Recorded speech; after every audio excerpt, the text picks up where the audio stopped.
Sunday, 26 January 1986. Devotion.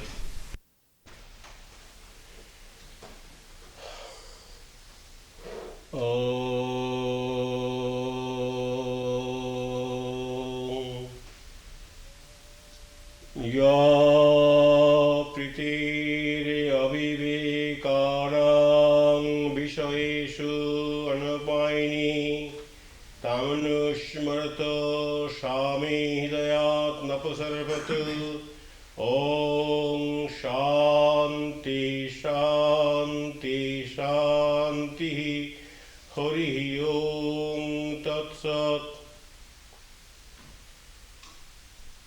The great devotee of India, named Prahlad,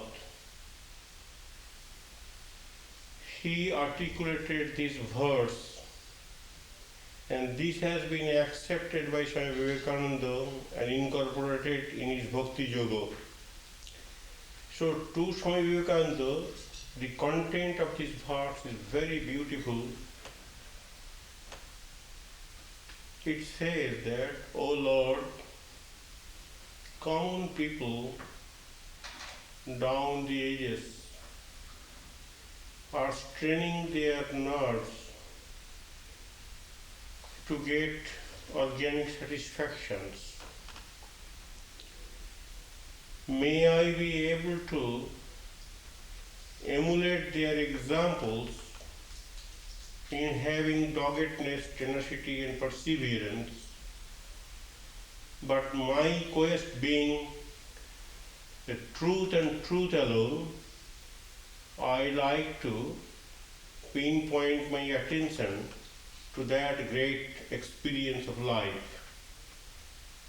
May my heart be ever filled up by that great expectation to realize truth.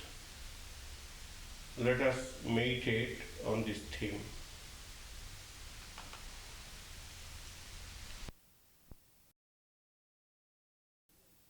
So when one is loving his or her greater self, higher self, immortal self, real self, that is called devotion. Shankara says that any man, any person leading that life, loving God or loving reality of his own life,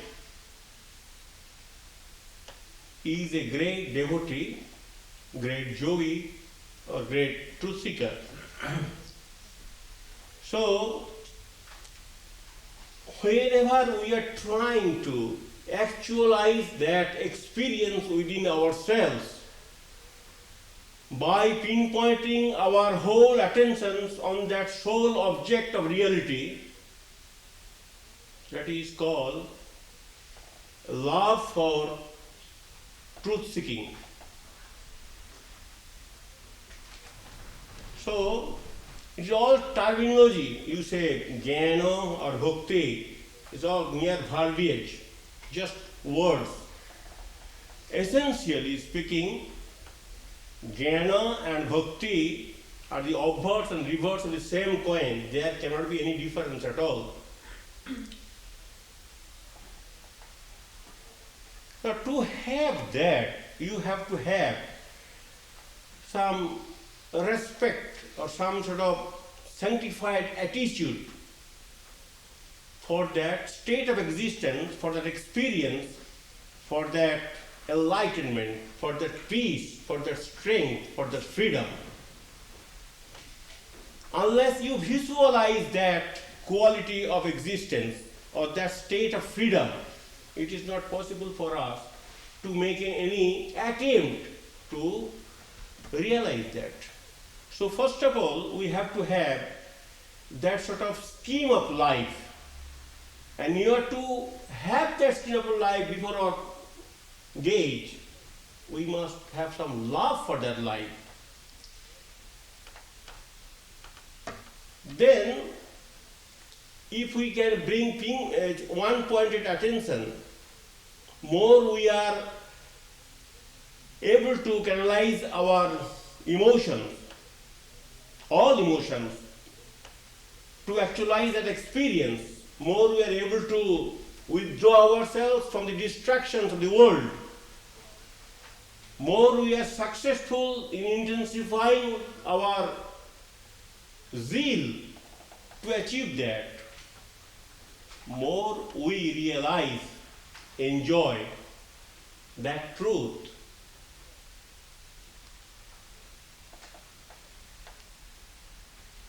God is not a mere maker or mechanic or mender sitting somewhere beyond the cosmos. That is a very poor conception of God. In India, those who are practicing dualism, they never say like that. Because God is the substratum. Dualist, monist and qualified monist all have accepted this principle.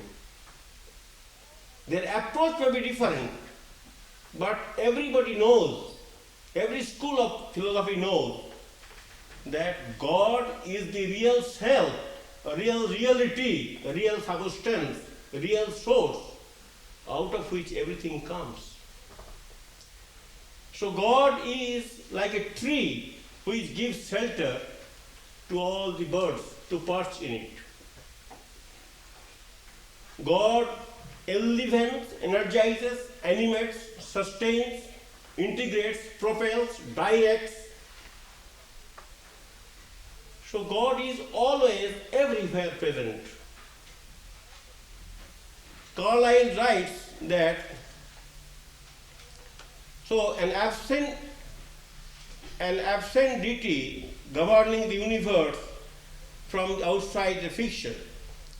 Carlyle writes, basing on that philosophy, an absentee God sitting idle ever since the first Sabbath at the outside of this universe and seeing it go. That is not a conception, real conception of God. God is within the world and God is the source of everything. So everything exists because of God. So God can't be outsider. God is intracosmic. Of course, also God is transcendent. He has got transcendental reality. He transcends time, space, and causality. So pure devotion or pure love or pure attitude towards that knowledge comes from that acknowledgement, that realization, that conviction that God is true. And we are all children of God, or we are all bearing the spark of God, and we are to understand that in the depth of our being.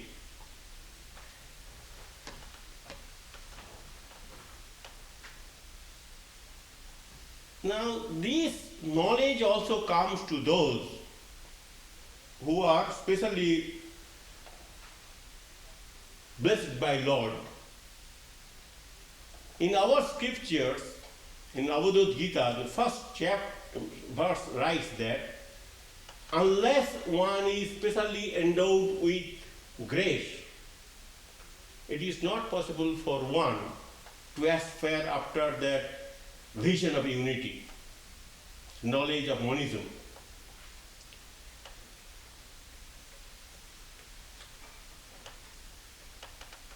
Sri Ramakrishna says, so this love, or these aspirations for the highest idealism is a real asset of human life.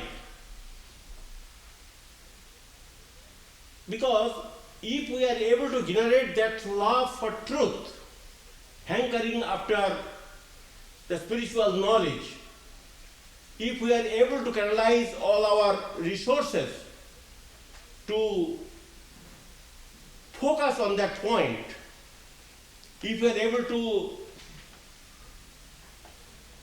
gather all strength, master all courage, withdraw all our temptations from this world, then we are able to enjoy that supreme beatitude within ourselves. And Sri Ramakrishna says that is the highest achievement one can aspire after. Bhakti or devotion is the one essential thing, says Sri Ramakrishna. As Swamiji has already told, we have read that the bhakti is there because transcendental reality is here. Everybody is enjoying that. It is deeply implanted, deeply embedded. It is not something extraneous to ourselves. But why it is not being enjoyed, why it is not actualized, why it is not experienced, why we do not have that peace or that freedom or that wisdom? Because the veil of lust, veil of wealth, veil of worldly desires are blocking that passage. Unless that passage is torpedoed, unless that impediments are removed, unless the veils are pierced through, it is not possible to enjoy that.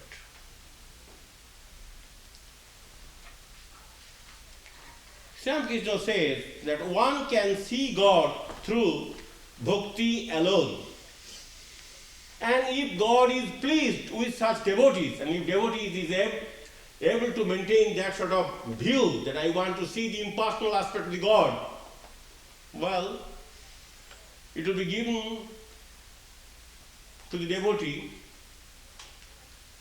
So, it is not a fact that devotee, by following the path of bhakti yoga, will have a view of the personal God, and impersonal God will ever remain a theory to him or her, will not be experienced. That is not true. Because personal God is one aspect of God, not that personal God is separate from the impersonal God. So, if God wills, and if the devotee wants to see, want to experience, want to go beyond name and form, it is quite possible by following the path of Bhakti Yoga to achieve that great success.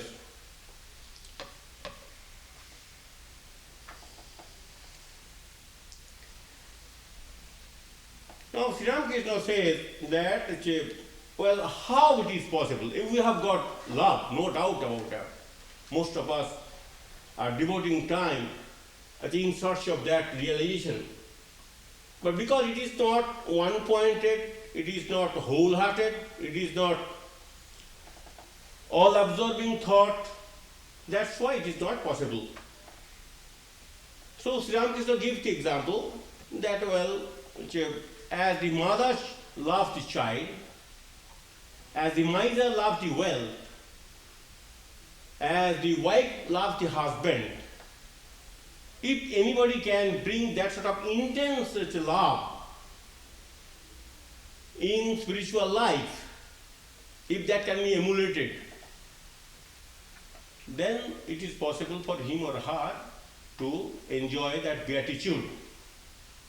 So we have to emulate that example, how to strengthen our motivation, how to bring forth that sort of spiritual awareness, and how to sublimate our energies in understanding that.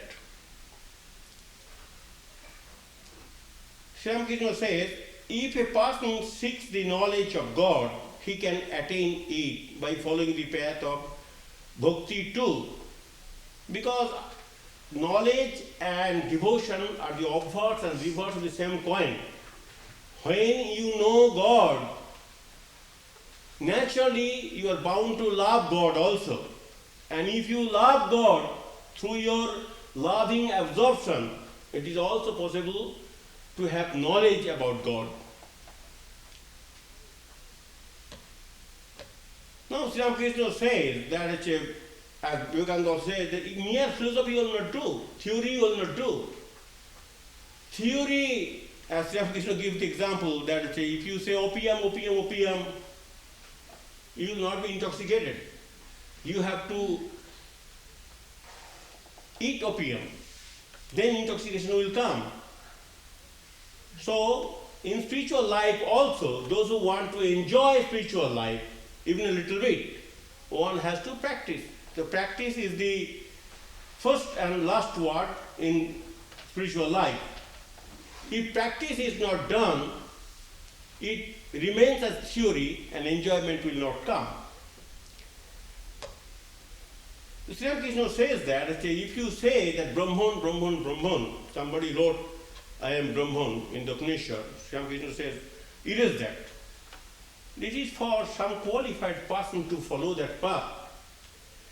The Sri Ramakrishna says that, how can you be a jnani and a man of knowledge if you are conscious of disease, grief, pain, and etc.? And so long there is body consciousness, so long we are obsessed to the idea of body, me and mine, we are troubled by our ego. Naturally we are aware of our pains and aches, and we cannot go beyond that. But everybody has to follow certain principles, certain ideology, according to his or her satisfaction. So one has to choose one. But choosing by itself will not help unless it is practiced. So everybody should be given a wide choice to choose his or her discipline. But we should not say that roads will lead, roads are the goal. Roads will lead to the goal if pursued. Sri Ramakrishna says that bhakti does not mean mere emotion. Emotion must be there, but that emotion has to be purified, emotion has to be strengthened, emotion must be backed by knowledge also. So Sri Ramakrishna always says the discrimination and renunciation.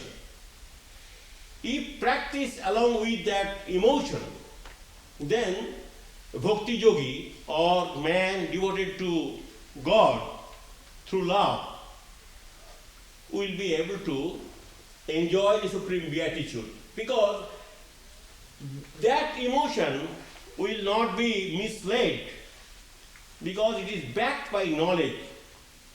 That devotee is always trying to follow the high idealism by eschewing the evils, by exciting the discriminating faculty. So, in one side, Sri Ramakrishna says that renounce what is false, what is derogatory, what is impediment, what is distracting. At the same time, you discriminate between real and unreal, lasting and temporary. So, by following the path of knowledge, we are trying to boost up our spiritual life. Similarly, by following the path of devotion, and without becoming a blind devotee, being impelled by emotions, if we are able to maintain that love and purify that love and intensify that love by accepting the knowledge which is very helpful in the journey, then we can achieve.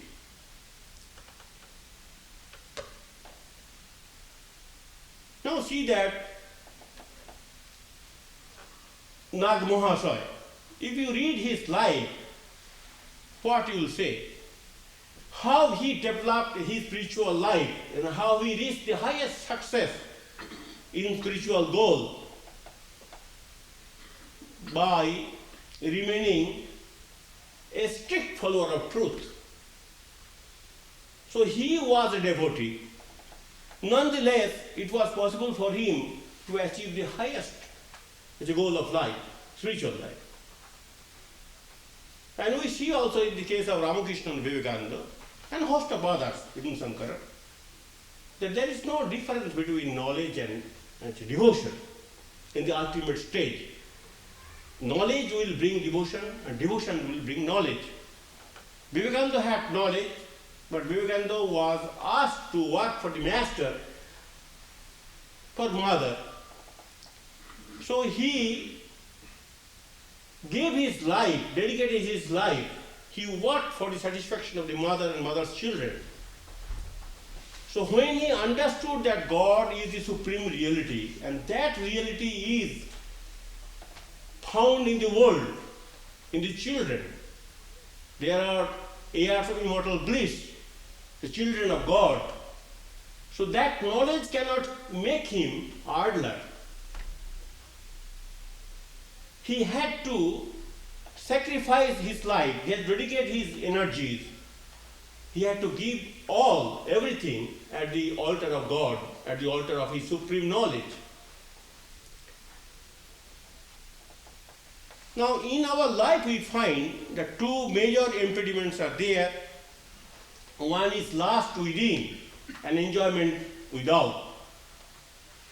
Now, we are all vulnerable, we are all fallible, we are all weak, we are all prone to commit mistakes. Now, how a devotee can surmount that difficulty very easily? Through devotion, through love for God, one can control one's lower impulses and control one's temptations also.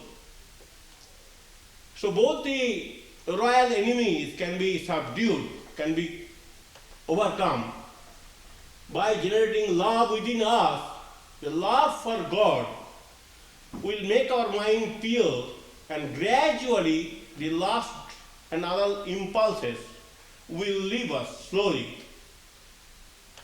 And naturally, the distractions which come from the outside world will not be able to affect our life because we are not interested in that enjoyment. Due to our involvement in the life of truth-seeking vocation, it is possible for us to forego the pleasures of life, to practice renunciation, and to withdraw our attention from those ordinary distractions of life. So love, a real love, a sincere love, wholehearted love, one-pointed love, for spiritual life, for spiritual excellences, will help us tremendously in conquering two major impediments, lust or impulses within and distractions without. The more one's love of God increases, the more insipid would become the pleasures of the senses, says Ramakrishna. This is a fact which can be verified by anybody. You see, by starting spiritual life, naturally one has to forego the pleasures of life, and that abandonment of the pleasures becomes easier for a devotee because devotee has found insipidness, dullness in those areas of satisfaction. Well, Sri Ramakrishna says that the tigers, the devours animals. So when that sort of love is generated in the heart, that sort of devotion comes to a devotee. As tiger devours animals, the love also purifies other emotions. Other emotions will not be able to thwart our journey, will not be able to disturb our progress, because other emotions will be subdued, will be attenuated, will be controlled by the supreme emotion, the emotion to have God in a loving way.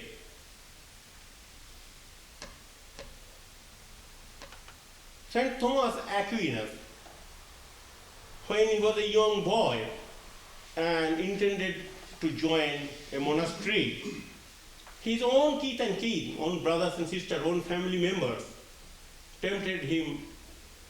And you know the easiest way to tempt a young person by sending a girl. And that was done by his kith and kin. But he was not at all distracted, because he had that sort of truth-seeking mentality, or that idea took deep root in his mind. So he, although he was a young boy, and in that terrible situation, he was not provoked. On the other hand, he was able to get rid of that trouble by having his truthful attitude, or love for truth, love for God. So when love for God becomes a master passion, becomes a dominant attitude of human life, other passions are easily subdued.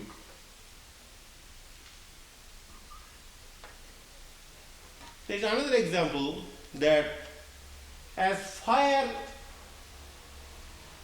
burns the fuels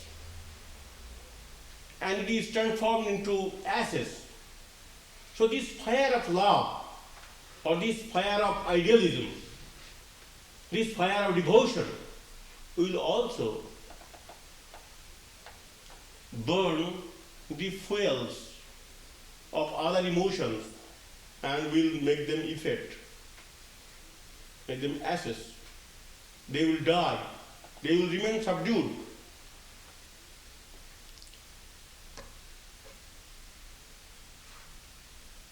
Girish Chandra Ghosh, he was a bohemian out and out. But he became a devotee because everybody in this world will be fed. Nobody will ever remain under starvation. So, although he was a bohemian in his early life, he also made some struggle to have peace. If you read his book, then you'll find that he was also struggling hard to eschew those evil tendencies of life and to enjoy peace within. So he used to go to Kalighat temple, he used to go to Tarakeshwar. He tried his best in his own way. But still, when he came under the influence of Sri Ramakrishna, and when he was able to have faith in him, still the old habits cannot be left all of a sudden. They used to bother him, as everybody is bothered by those emotions, because those emotions were lionized one day. It has become a very ingrained habit of human life. So these ingrained habits cannot be just controlled all of a sudden. They will raise their head now and then. So he was one day visiting the house of a woman of ill fame. But when he was scaling these stairs, he saw the photo of Sri Ramakrishna. And as soon as he saw the photo of Sri Ramakrishna, he just came down and went out of that house. The photo of Sri Ramakrishna reminded him of his idealism. So he cannot prove himself to be a bad disciple by following the dictates of his emotion.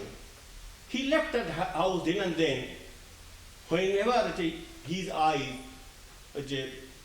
saw that photo of Sri Ramakrishna.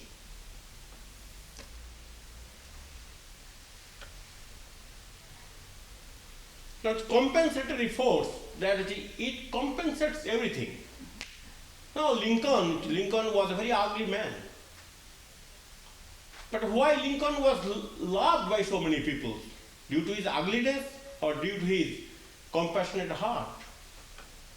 Because he had some spiritual idealism within himself, and he was trying to translate that idealism into his action.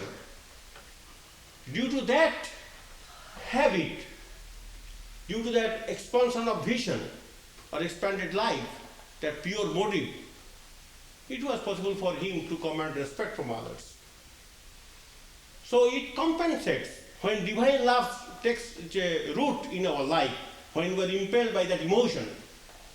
Our deformities, our backwardness, our other defects of life become redundant or superfluous to us.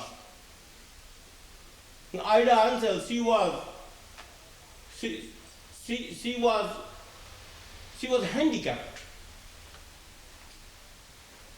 But due to that handicap, he was not able to make some progress in her life, a career. At one time, she heard of Swami Vivekananda and he came.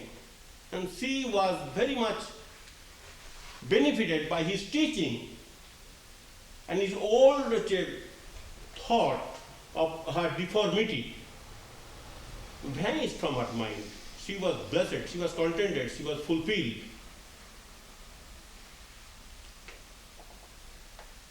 Take the case of St. Paul's.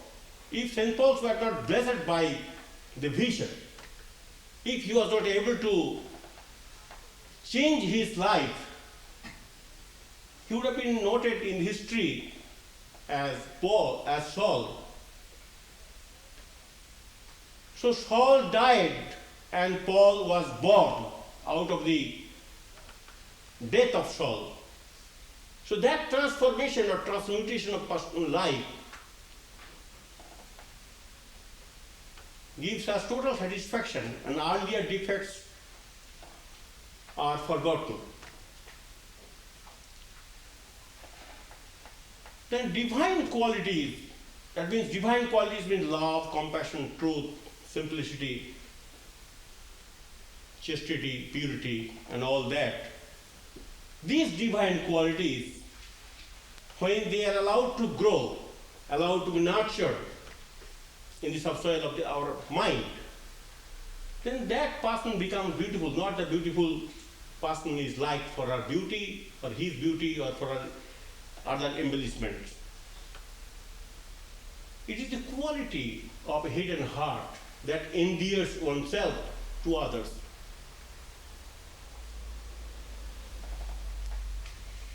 It has also a protective force, because the origin anxieties of human life to a great extent can be controlled by having devotion to God. 100,000 common devotees down the ages in all countries are able to have some peace within themselves because of their love for God. Those who are atheists, they suffer more. Those who are agnostic, they suffer more. But those who have got some faith in God, they are able to maintain some composed attitude in times of stress and strain, trials and tribulations.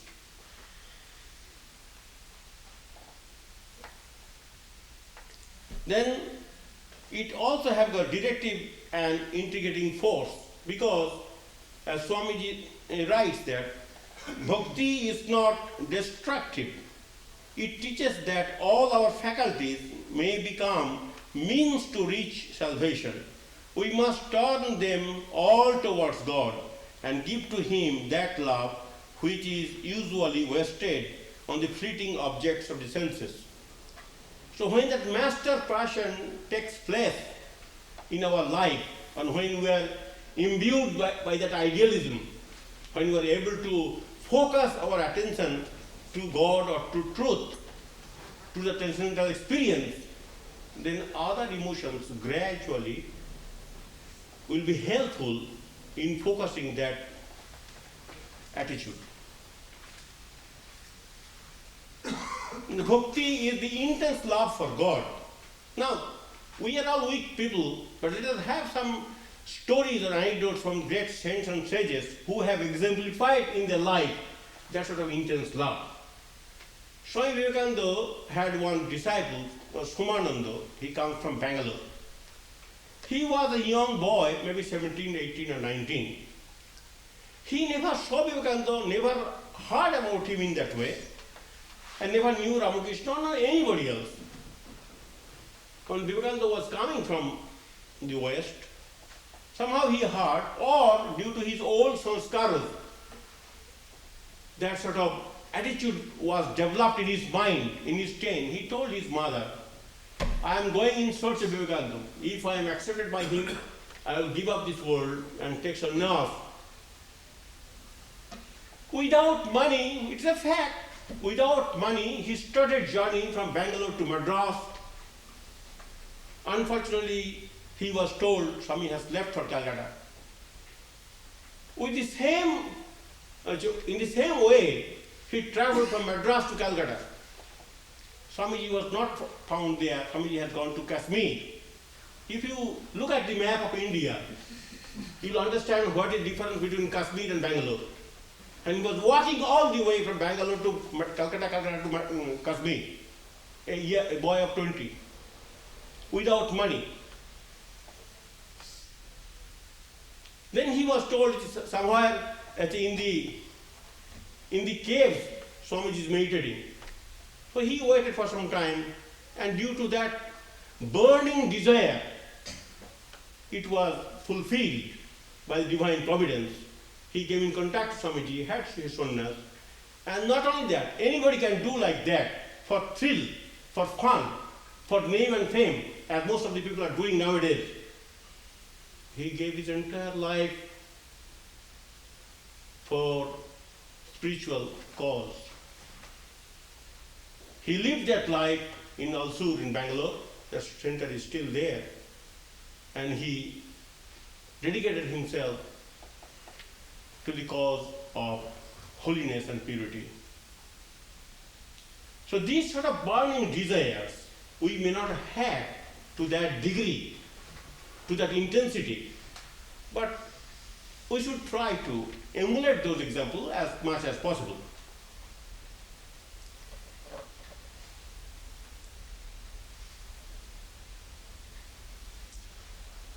The kingdom of heaven suffereth violence, and the violent take it by force, as St. Matthew says in the Bible. That is always true. Those who are able to intensify their desire to have truth, they will be fulfilled in a quicker time. So one day, one devotee was coming to see Holy Mother at Udbodhan in Calcutta. He was a young man and he was walking. And then Swami Virajananda was there. And Virajananda said, Swami, Mother is resting now, this is not the time. He just pushed him out and just went upstairs and prostrated before Mother, took her blessings and related the story. Mother was not offended. Mother said, oh, Saros is a quiet boy. He is calm and quiet, dignified. He won't take any offense. You go and apologize before him. That's all. And when he did, Sardar Maharaj, Swami Virajananda, he impressed him. He said, that should be the attitude of a real, genuine devotee, to see God or to see truth or to experience truth. So if that sort of burning desires comes to us, and if we are impelled by that holiness and purity, then we will be able to enjoy that in quickly. Now we have to have moral life. Unless we are ethically pure, unless we are able to moralize our temperaments and emotions, unless we are able to make our mind pure by eschewing the path of immorality, unchastity and all that, it is not possible to achieve success in that way. Then pride, envy, jealousy are to be given up. Otherwise, one cannot enjoy that. Well, there are 5 methods, ways of associating ourselves towards God. That means one type of attitude. As Father, God can be accepted as Father or Mother. We can think that God is our Father and Mother. We can think God is our Master, we are His servants. We can think God is our friend, we are His friend. We can think that God is our child, we are caretaker, we are parents of God, mothering Him. Then we can say also beloved. But of all these relationships, which are traditionally known to the Hindus, Islam is very good, very helpful. Others have got their own pitfalls.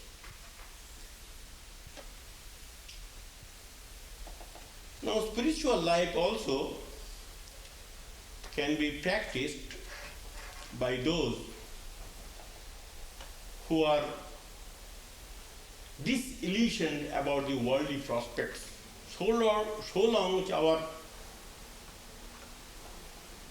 mind is not disillusioned, how mind will aspire after something which is not worldly, which is otherworldly, which is transcendental, which is beyond this world. So Swamiji says that a real spiritual life which will take place in those hearts who are tired of this life, who are searching for something which is not available in this world. So that intense search, that pious motivation to get fulfillment from the transcendental reality, from God, has to take place in a pure heart. So Sri Ramakrishna recommends that you weep. You weep for everything. Why do not weep for God? Why do not weep for truth? Why do not weep for realization? Why do not weep for your spiritual benefit? And Sri Ramakrishna recommends that your sincere weeping, sincere tears, your repentance, your agony, your remorse, your griefs will help you quickly to get rid of the dross, the impurities. So Sri Ramakrishna says that many years of wrong impression can be washed out by the torrents of your tears. The tears, sincere, genuine tears, will be immensely beneficial to a devotee to make a real progress in spiritual life. There is a story in Chaitanya's life. Chaitanya used to sing divine songs, and he used to feel himself intoxicated completely. Not only that, 1,000 people will be singing with him, not 1, 2, in a chorus. So anyway, so they will be, for time being at least, captivated by that fervor. So when he was singing songs, he used to see that everybody is filled up by that intoxication. Everybody is behaving in a peculiar way and weeping and dancing. You may not like that. We do not say that we should dissipate our energy by generating emotion. But emotion has got some play, and emotion has got some limited benefit. We are not telling that we should be dominated by the emotion alone.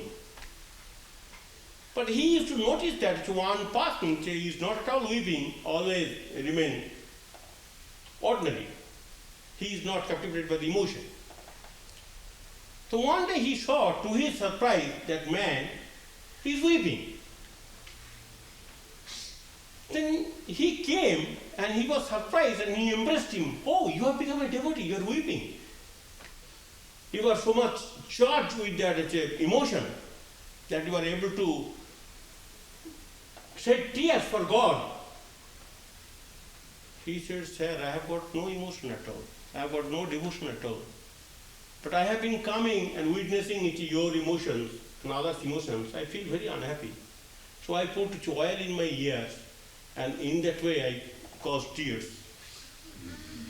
So Chaitanya Dev said, still I love you very much. That is, you are trying to shed tears in that way. You are trying to emulate the behavior of the others. So we have to try in that way. If we are able to make ourselves a devotee by following even that sort of method, that is good for us. So let us stop here.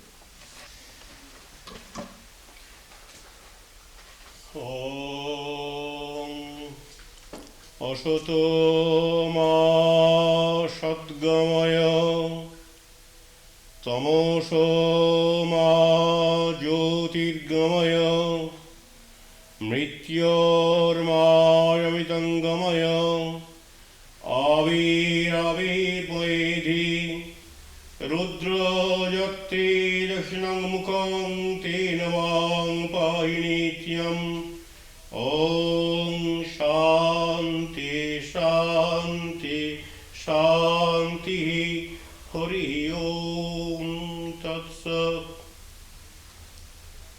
May He who is the Father in heaven of the Christians, Holy One of the Jews, Allah of the Mohammedans, Buddha of the Buddhists, Tao of the Chinese, Auramas of the Zoroastrians, and Brahman of the Hindus, lead us from the unreal to the real, from darkness to light, from disease and death to immortality.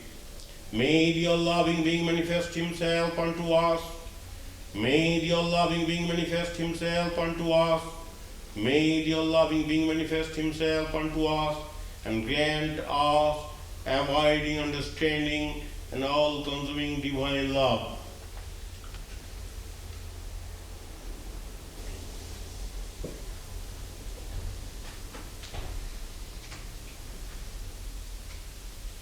Peace, peace, peace, peace, and peace.